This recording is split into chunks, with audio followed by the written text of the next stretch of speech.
আওয়ামী লীগ সরকার পতনের পর অপসারণ করা হয় দেশের সব পৌর মেয়র ও কাউন্সিলরদের। স্থবিরতা চলে আসে বাসিন্দাদের বিভিন্ন সেবামূলক কাজে। সংকট নিরসনে পৌরসভার বিভিন্ন পদে অতিরিক্ত দায়িত্ব দেওয়া হয় সরকারি কর্মকর্তাদের। কুষ্টিয়ার 5টি পৌরসভার অনেক কক্ষে এখনো ঝুলছে তালা। দীর্ঘ সময় অপেক্ষা করেও মিলছে না অনেক নাগরিক সেবা না পেয়ে অনেকেই ফিরে যাচ্ছেন। বেড়েছে ভোগান্তি। দ্রুত সংকট নিরসনের দাবি পৌরবাসীর। সেবামূলক কোনো কিছু পাচ্ছি না। যদি আমাদের মেয়র থাকতো তাহলে আমরা কাউন্সিলরের কাছে আসলে সমস্যাটা সমাধান করে দিতে পারতো। শুধু সময় নিচ্ছে, সময় নিয়ে কিন্তু আমরা ঠিকমতো সেবা পাচ্ছি না।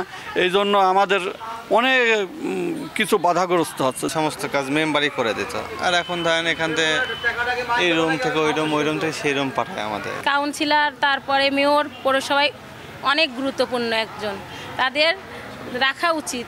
তাদের ছাড়া আমরা ভোগান্তিতে আছি। নাগরিক ভোগান্তি কমাতে পৌর প্রশাসকদের ছুটির দিনেও কাজ করার নির্দেশ দেওয়া হয়েছে বলে জানান জেলা প্রশাসক। অর্ধেক পাউডারে দ্বিগুণ উজ্জ্বলতা। নতুন রিন অ্যাডভান্সড অর্ধেক পাউডারে দ্বিগুণ উজ্জ্বলতা।